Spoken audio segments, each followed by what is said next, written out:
Welcome. This is my vlog to look at what the reasons were for why the trebuchet fell out of use in Middle Age warfare. I'll need some tools like a hammer and probably a drill or something like that. Perfect. Let's go.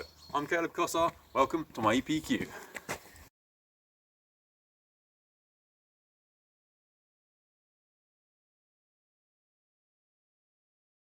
Alright, so what is a trebuchet? Well, imagine you're a king in the 1500s or so, and there's a guy down the road and he's got a castle, but you really want that castle. What are you going to do? He's got walls about 6 feet thick, he's got archers that will shoot you if you come too close, 150, 200 metres, that sort of distance, they'll shoot you down. What's the answer? The answer is a trebuchet. These were colossal medieval siege weapons. They could fire boulders up to 200 kilos, I think, of just rock at your castle. They'd destroy those walls so quickly. Absolutely devastating stuff. There was one instance when Edward I was attacking Stirling Castle in Scotland. He had a trebuchet built called Warwolf, and it was the biggest one ever made apparently. And just the sight of it outside the castle made the inhabitants surrender. They were terrifying, these things. And I'm going to make one. Only a small one in comparison, but we'll see how it goes. It's going to be about 16, 17 feet tall, hopefully. And it's going to be a bit of an experiment. See what happens. Do some testing, hopefully stuff like that. And yeah, it's going to be a good time. So let's have some fun and hope you learn something as well.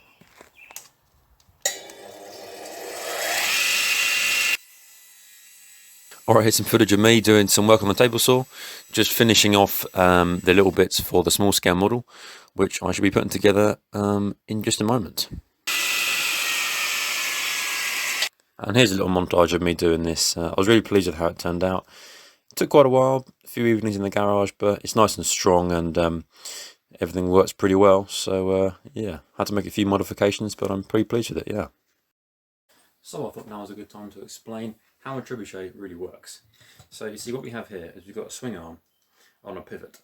And there's a ratio between the length of this part of the swing arm, between the release end and the pivot and the canto box. Normally it's about 1 to sort of 4. That's normally what it is. I've got about that. It's a bit long for the frame, but it works all right. This end is a bit of lead for the counterweight. Normally they would use 10 to 12 tons of sand or rocks or whatever. This is only 450 grams, but it works really well. We've got a releasing end of a paper clip here at the right angle. Got a fixed end on an eyelet, and this sling, when it slides onto this release pin, and the little projectile, it's about an M6 bolt, nut even, is loaded. When it's released, it comes round, the releasing end flies off, opening out this, and a projectile can go and knock down some castle somewhere. So that's pretty much the basics of it. On with the video. Alright guys, we are back. This time we're going to be measuring how far this little trebuchet can fire. Alright, so what we've done is I've got it pretty well finished actually.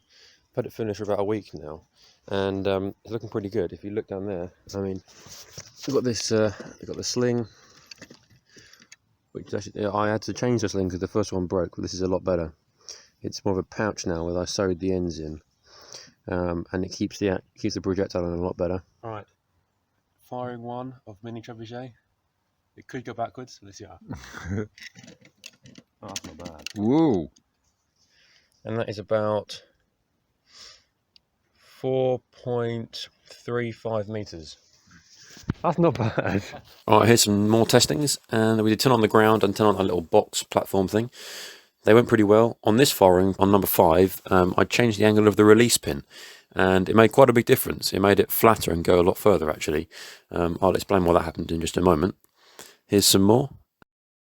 Okay, we're in what you might call post-production, and here I've got all the averages for the throws. We didn't video all of them, but here they are. You can see that the average on the platform is higher than the average on the ground by, I don't know, about 90 centimeters, which is what we expected, because as I explained earlier, with having a larger angle for the swing arm, you're going to get a further distance. But what I did notice was that when I was doing the ones on the ground, after about the 5th one, I then changed the angle of the release pin, and this meant that because I was using the same angle that was for this, and because the it's quite hard to explain, because the angle of release is different for when it's on the ground, because there's less, it has less speed. As it comes up, it takes longer to come off the release pin. So when I changed it so it was a bit flatter, I then, ignoring the anomalous result of 1.80 m, I then got an average of 3.39. So that's an extra 31 centimeters on the average of the whole thing. So what this does show us is that, yes, it's important to have a high angle of the swing arm at the start, but also the angle of the release pin is very important as well. Alright guys, we're back again, and this time this is the pivot. This is the absolute pivotal bits in the whole thing. That was a terrible pun, sorry. Because this is what's going to take all the weight from the swing arm and the counterweight and all that kind of stuff. So we spent quite a lot of time looking, well Dad did, for a suitable thing. This is solid steel, so it's pretty heavy, and it's just over 3 feet long, and it's absolutely perfect because it's got to be a decent enough diameter to withhold a lot of weight, but also not too big to weaken the swing arm. So Dad's found this and it's absolutely brilliant. The problem we had was originally, because Dad was given these by a friend from the church in Slindon. So we were given these, but the trouble was this hole was a little bit too small for this.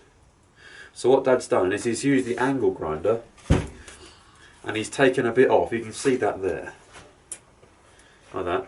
He's taken a bit off with the angle grinder, and now it goes in perfectly, and I'm going to ask Dad to demonstrate this. It's a good fit without being sloppy. So the neck closes over. Yeah, it does just go. So we've got the full depth there, about, I don't know, 40 mil, something like that. And that's going to rotate nicely. It'll take all the load, all the shock of the release. And then this end will be the same contraption. He'll do the same thing on that end. This is kind of a game changer really, so looking good. And yeah. Alright, so what we've got here is I modelled these on the small model and I drew it on this drawing board. It's very good.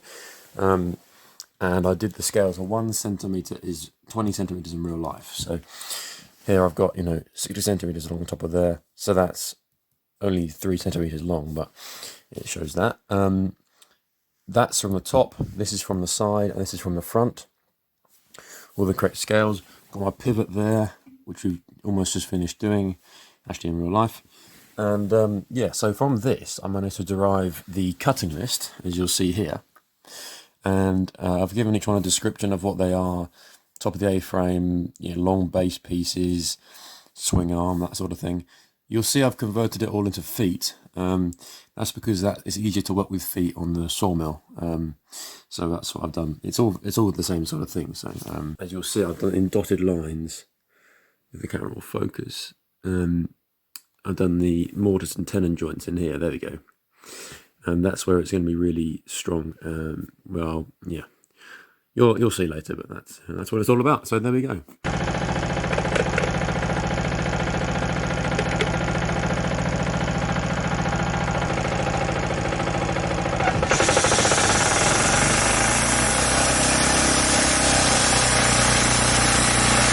Alright, so here's me on the sawmill working with Dad, and we were just using this to cut the bits for the big frame. We had a bit of large bits of ash that Dad had cut recently, and they were perfect for what we needed.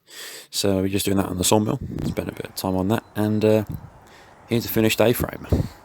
Okay, so a lot has happened since the last video. As you can see, this is the nearly completed first A-frame, and it's going to be pretty big. As you'll see, all these joints along the bottom here, they are mortise and tenon joints. When I do the next A-frame, I will give you some more footage of how they're actually made and the actual the process behind them, how they look and stuff like that. So it's going really well. Alright guys, so today we're going to be starting work and hopefully getting pretty near finishing the second A-frame. So basically just duplicating this onto the second long base piece. Alright, so what I've done here is I've marked out the first mortise. As you can see, it starts here, it goes along there, up, along there, and like that. So that's how it kind of looks at the start.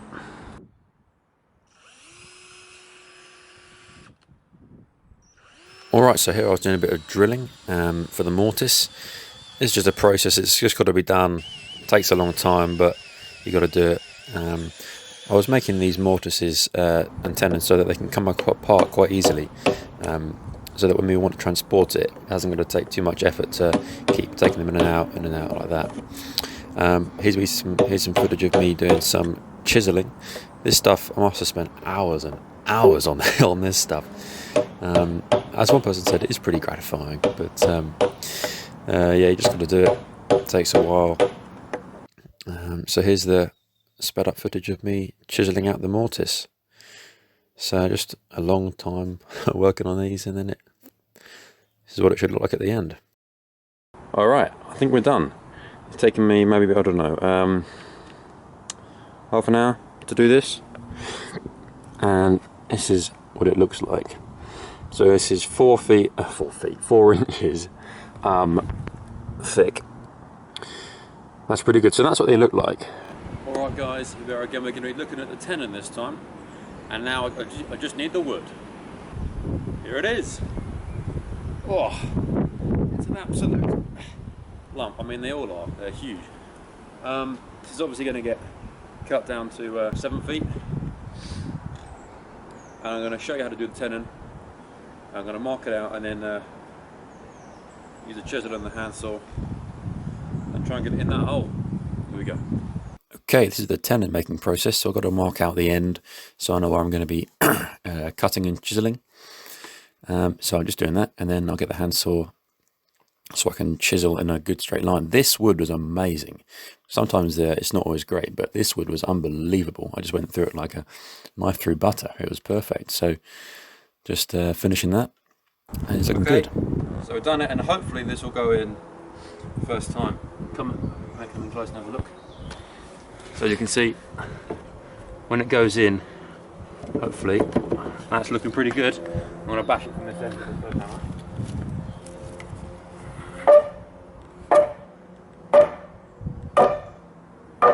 Yep. Yeah, boy. Check it out. No. In first time. That's fantastic. Okay guys, here we are again, and I wanted to draw your attention to the next stage of the A-frame. So, as you can see here, the tenon is in line with the main piece. So, because that works, it's a vertical piece like that, you see. But with this one, because they're angled, it wouldn't work to have the tenon in the same direction as the wood. So what I had to do here is cut quite specifically, cut this away. So I did a long cut in there and down there, and just taken a little nick. You can see down the side here, a little nick out of there, and then along here. So this now fits in with down here. So when I've taken off this height here on the bottom and the top, that should slot in pretty nicely.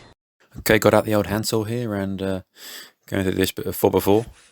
There's a lot of handsawing in this job, but it's always good. It gives a lovely clean finish. And I'm just doing some marking up here for the next tenon, getting it all the right size. And here's another cut. Actually, into the grain is a lot harder, so this one was a nasty cut, but very satisfying here. There we go, lovely. All right, they're done. Okay, so I'm really pleased about how it all went. It took me a long time, a lot of just hours of being out here on my own, just working away at the mortises and the tenons. It's been, a lot of hard work, but I'm really pleased with how it came out. Yeah, I'm pleased about how the joints all go together really well. They're good and tight, but also they're, it's not too hard to take them apart, so that when we do transport the trebuchet, it'll be able to be assembled quite quickly. All I've got to do now is basically just cut the other pieces to size, and then just essentially bolt it together with these huge bolts we're going to get. So I'll get the one across the middle there, across the top. Yeah, so it's really good. I'm really glad about how it came out, and that's the first really big step in the making of it, which is it's fantastic. So here's some good old tractor footage. So I made the counterweight box out of some oak. It took me quite a while, but it is seriously heavy. Like, that box empty weighs about 150 kilos. So we had to get the tractor to carry it because we can't lug it all around just on our own. So it's doing that. The box is really good, really nice and strong and perfect for what we need. We are now going to be moving to, skipping again to the firings. We made the swing arm and a few other things. And so here is me talking about the first firing. Alright, so I didn't manage to film this at the time, so I thought I'd do it now. I just wanted to explain how I was feeling before the first trebuchet firing. So, I mean, there was a lot of feelings going around, mainly excitement, because, you know, the first firing of it, after all these months of making it, the first firing, how's it going to go? Is it going to go forwards? Is it going to go backwards? Who knows where it could go? You know, how far, anything like that. It was complete.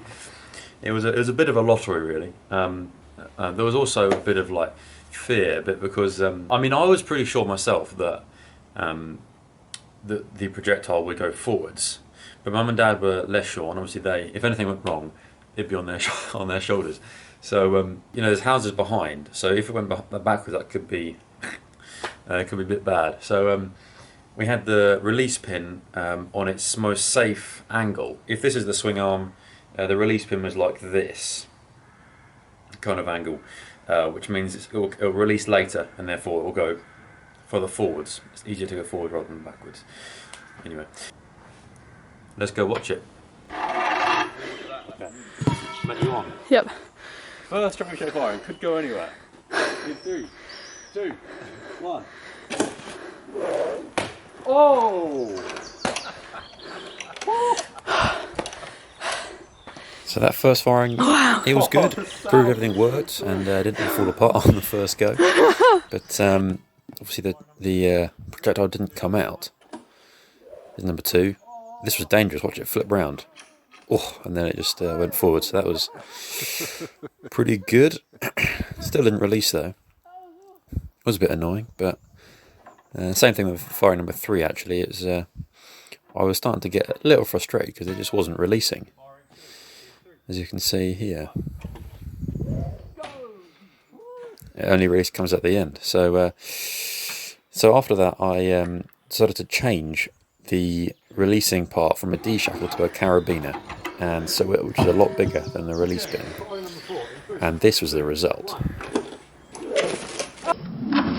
Oh yes! Oh yes! Lovely. Yes!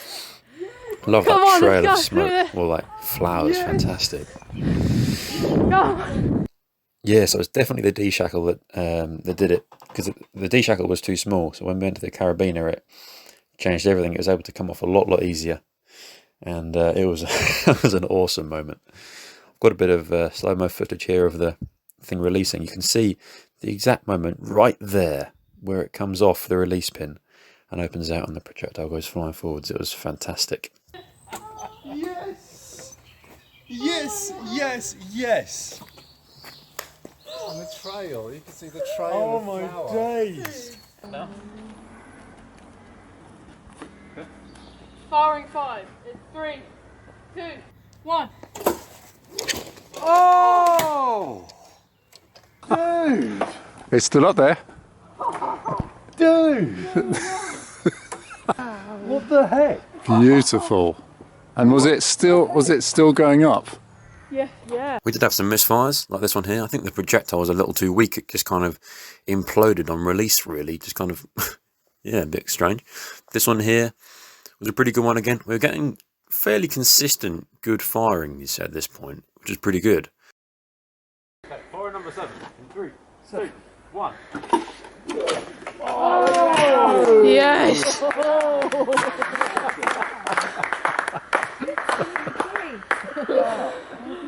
And here's some sped up footage of us tightening all the nuts and bolts, because we had to make sure it was all tight so that it was all safe. Oh! Oh, done. Alright, this one's a pretty cool one, to be fair. The firing looks like one of those, you know, red arrows with all the smoke behind it, but it's just a bit of flour. Look where the bag exploded. Oh! It's amazing. That's amazing! This was actually the first one to clear the trees, and those ash trees, they're about 60 feet tall, and they're about 70 feet tall, and we're about 60 feet away from them. And watch this go. This is an absolutely amazing moment. Oh, look at it go. That was just amazing. Yes! And his firings 12 and 13, they look like the same shot, but actually they're two separate ones. And what's interesting to note is how the swing arm moves in the same way on each firing. It shows how consistent it was. Watch how it dips forward at the same time, just there. You can see it means the whole system is really consistent, which is fantastic. 3, 2, 1, now. Whoa! That was monstrous. That was monstrous. Wow. Wow. That was, by the way, that was firing That was 14. insane.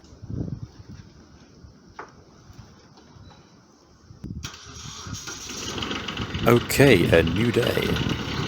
Got the tractor out. Now we're using the tractor to reload the trebuchet, as you can see here. We attached it via a pulley system, which worked really, really well. It meant it was a lot easier when we came to using heavier weights than using just using manpower. So here's that. We then put a safety bar across here, as I'm doing here, so that after that nothing can fire out of the ordinary. Now for some ethics stuff. Alright, so everyone's got to have a bit about ethics in their EPQ, so here's my bit. All the wood we used for the small and large model were from sustainable forests, all ash that had to be cut down because of the ash dieback disease, and they were all covered by a felling licence. No animals or humans were harmed in the making of it. I mean, we haven't finished all the firings yet, but we always make sure everything's safe before each firing.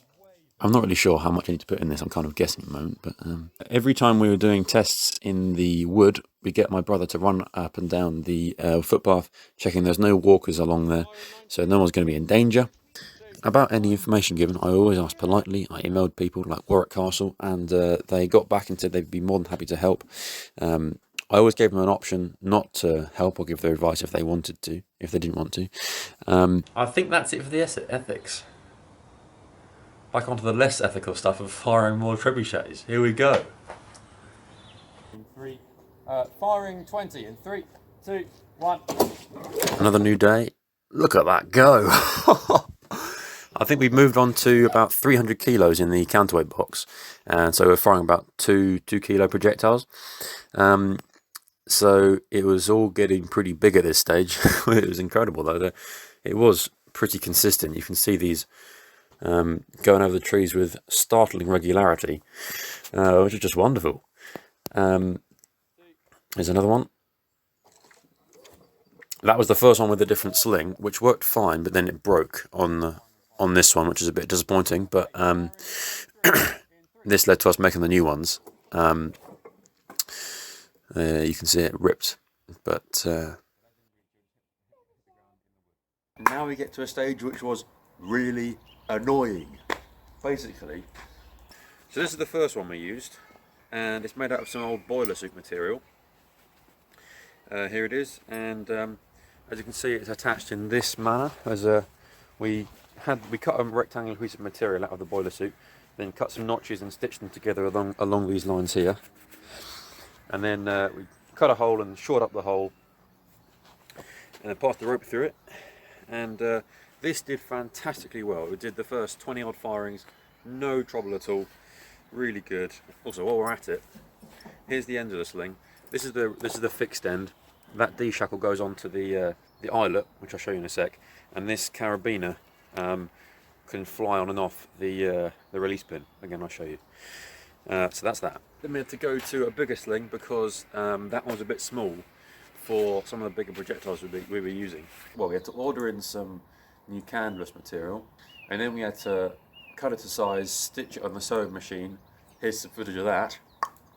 Had to cut the holes, stitch around the holes so that they were shored up a little bit, and then we came back out and tested it again. And here's some footage of the testings. One of the holes on the sling, on the pouch, had actually ripped, even though we'd sewn it really strongly, which was really weird. Yeah, so it was pretty inexplicable, really. But we thought we can't do any more firings with that. So we had to come in, shore it up with some more material, So you got some spare boiler suit material, stitched it on like that with the sewing machine, shored it up, and so there's now 7 layers of material on that. So you think that's never going to break, but guess what? It breaks. It was so annoying. It was so frustrating. Yeah, so I wasn't in the best of moods, not going to lie, but I guess that's what the EPQ is about, really, isn't it? Well, I don't mean bad moods, I mean like the research and stuff like that. Anyway, I was talking to Dad and we realised the reason was because I'd been tying the rope into the pouch the wrong way. I'd been tying it so that when it was pulled, all the stress was coming in one direction. Whereas if I just passed it through and done a knot so it couldn't come back through, the stress would have been dissipated all over the surface. So that was a bit annoying because I hadn't done it before, but it was good to work out what went wrong. Yeah, so I finished off sewing up, refixing the old sling, or the new one. So when we fire it today down in the field, it should be all good. Hopefully it'll be alright. The next thing. So, as you'll see on this bit of footage right here, as you'll see, it's a funny amalgamation of extremely good and extremely bad, because the projectile went miles. It's the first wooden projectile to clear the trees, which is really awesome. The counterweight box broke, believe it or not. So the way it was connected onto the swing arm through a pivot, the swing arm, just by having had it on for so long and all the stress of it, it like sheared off, as I'm showing here. So this meant that the counterweight box just dropped to the floor, and fortunately very little damage was done, which is pretty good. I'd always known that we were going to have to change the swing arm, because it was always it was the lighter one. We've got a big one we're going to do today. It's really big. So when that's done, it should be all tickety-boo and all that stuff. Today is the big day for firings and testing and all that kind of stuff, because we've taken we took the trebuchet apart, we took it down on the tractor to a field from a farm nearby, and we set it up in the snow. It was snowing. It's like, not far off mid-April, and it was snowing. It was just bonkers. Oil was dripping down off the crane. It was, oh my goodness. Anyway, managed to get it up, looking really good, nice and strong. And now today we're going to be trying to do some experiments and testing. How far can we get it firing? How consistent can we get it firing? What sort of is our average reload time? All these things will help me in my analysis and my conclusions of what the reasons were for why the trebuchet was used less and less in the Middle Ages. Here we go! Firing one in the field in 3, 2, 1. Yeah! There we go! Pretty good start. Next one, misfire. The sling, as you can see, ripped off the end. And I'm thinking, oh no, not again. Please, not again. That one doesn't even release. This one's a bit better. It's not really. I'm still thinking, oh no. Okay, better. Firing 5 in the field in 3, 2, 1. I changed the sling for this one, and as I explained later on, and that was amazing. I was so glad that went. So glad. 6 in the field, 360 kilos. Who knows where it's going to go? God bless y'all. Yeah. So that was a bit flatter. Still alright though, to be honest. And the last one in the field just got caught in a big sling. So, well, that could have gone a bit better, couldn't it? Really, really frustrating yesterday. It was meant to be the big pinnacle of the whole project, and unfortunately, it was rather disappointing, to be honest. Because I went down to the field trying to get loads of data and just stuff like that, and unfortunately, because the slings were breaking, there was we couldn't get enough, enough proper data, because it was the whole trebuchet wasn't really reliable enough. So that was a bit frustrating. Here's some footage here of me looking sad, because it was genuinely just a really low moment, because what are we going to do? How are we going to get any good things out of this? It wasn't good. Anyway, we go and stitch it up again, and again it breaks. It was unbelievable. That's why I had the head in the hands thing, it was just like so inexplicable, because the other side, the other attached part of the sling, was completely fine. So I was like, alright, should we swap over the sides of which rope they're connected to on the sling, on the ropes. The first one was fine, as you can see here, but I looked at it afterwards, I can tell it was going to snap, like it was going to break. And then it did, like that. You can see that, it just broke like that. So that one was out of the picture. We had also made a big one for any really big projectiles. Trouble was, because it's so big, all of the small projectiles kept getting caught when it opened out like this. They just get caught. So that was no good either. And so we finished yesterday on a really bad note, to be honest. It was, I was kind of ready to give up, almost give up on it.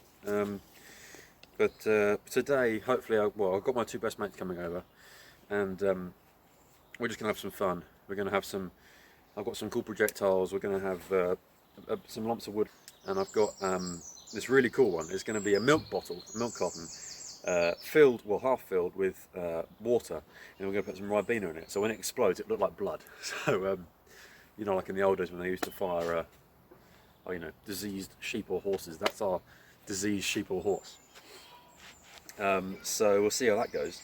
Oh yeah, I also wanted to say we're going to be, for today's ones, we're going to be taking everything a lot lighter, because yesterday the whole frame was under a bit too much stress. Some of the poles were, some of the bars and pivots were bending a bit. Here's some clips of that, because so we wanted to make sure it holds out for us today, because we want to finish the day without it breaking, you know. So so yeah, hopefully it should hold out on us today. Hopefully they'll bring some exploding stuff as well, and we're just gonna have a bit of fun to finish off the project, really. Hopefully it'll be a nice, just a chilled end. So yeah, let's go down to the field.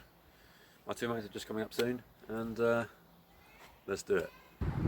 Alright, here we go. 3, 2. First one with the lads over.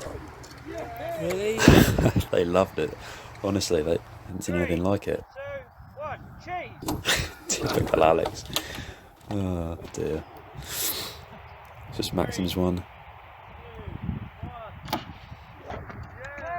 Pretty flat, just because I changed the angle of the release pin. As I mentioned earlier, that changes everything, doesn't it? That's absolutely vital. That was a good one, though. That's a good one. What's your opinions, lads? Probably the weirdest projectile. So this was a combination of a dog toy Alex brought along, a Coke can, and a breeze block. And that was pretty incredible, but it worked amazing. Do you want to take a picture? There we go, I've got that. There we There go. it is. So good. Fire in 2 with a breeze block, dog toy, and Coke can. In 3, 2, 1. Oh, look at it go. Splits into 3, and watch this. Hey! Beautiful. And here's Josiah's angle. Downwind. Oh, yes. Okay, firing blood / Ribena in 3, 2, 1. This is a cool projectile. Oh, come on! Wait for it, wait for it, wait for it. Hey! Beautiful. That was perfect. Oh, yes. Oh. There's the other angle. Josiah beats a hasty retreat because he's going to hit him. Oh, you love it. So good. This is for the timings and how many we can do in 10 minutes. Alright, this was a time trial we did, basically to see how many firings we could do in 10 minutes. We'd done one before, how long does it take us to do 3 firings, and that took us 5.5 minutes. And in the 10 minutes on this first try, we managed 6 firings, as you can see here, which we were pretty pleased with that, to be honest. It was going nice and consistently. We then did it again, the 10 minutes again. We managed 6 firings again, so that was our average. You can see we've all got different jobs here. Like I'm underneath it, working on the sling. Alex, Max, and my little brother are pulling down the arm. My dad's loading it on the release pin, and we've all got jobs, and it's working really, really smoothly, which is how it would have worked, you know, before. Everyone had specific things they needed to do. The firings are pretty consistent. In the yard, particularly, they were landing within like a 36 square meter area, which is fantastic. Showed it's nice and consistent, and yeah, so I was really pleased about how it went. We must have done about 24 firings in total in the field, which is really good because it held up fantastically well. And now, unfortunately, we've come to the end of it. Well, unfortunately, depending on your point of view, but yeah. And so we come to the end of my EPQ project. What a journey it's been. I mean, so many highs and lows. Let's look at the final conclusions. Alright, so what conclusions was I able to draw from my results? Obviously I didn't get as many firings as I wanted to get in the field, but from what I got and from just the overall perspective of the whole project, I got quite a few conclusions. And so the trebuchet was, for its time, the most superior weapon for the Middle Ages. Peter Purton in 2009 in his book History of the Early Medieval Sieges called it the most powerful weapon of the Middle Ages, and I have to agree, they are just above and beyond anything else they had back then.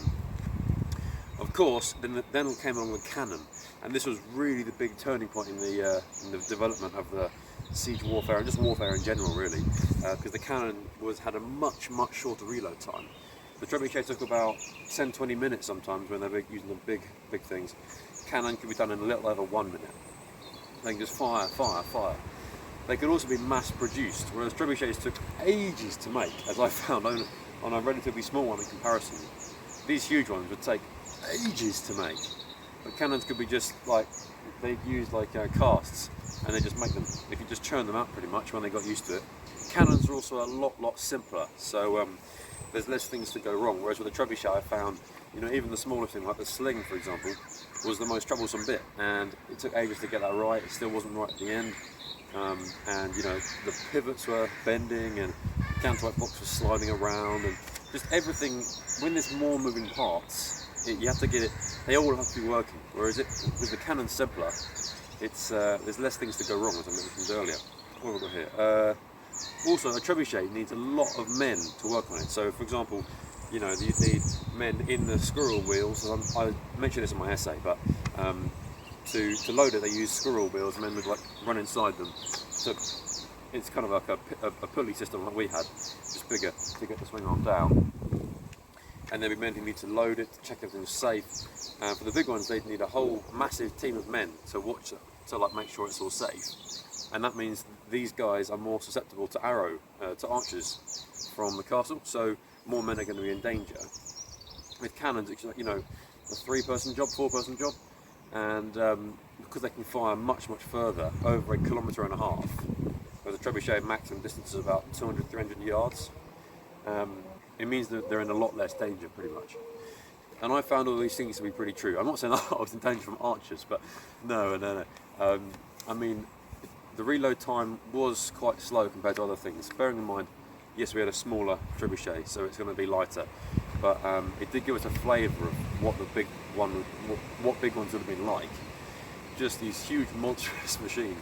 From my conclusions, it's pretty clear that the reason that the trebuchet fell out of use in the Middle Ages was because of the invention of the cannon and gunpowder, because that just revolutionised everything. But although the trebuchet was still used though to fire things over the castle walls, like they'd sometimes fire just like bundles of snakes. How amazing is that? But the cannon coming along really changed everything. It was faster, easier to use, less things could go wrong with it. And in the end, as of course, you know, mankind progresses to make things easier, the trebuchet had to fall out of use. And so, yeah, I learnt so much in this project, you know, from man management to learning new skills like making mortise and tenon joints with a chisel. So many different things. It's been an absolute pleasure. Hope you enjoyed yourself. I certainly had an absolute whale of a time. And hopefully this vlog has shown you a few things about the trebuchet and why it stopped being used. Most of the points in this final bit I've expanded on in my essay. So yeah, thank you for watching my EPQ artefact, why the trebuchet fell out of use in Middle Age warfare. See y'all later.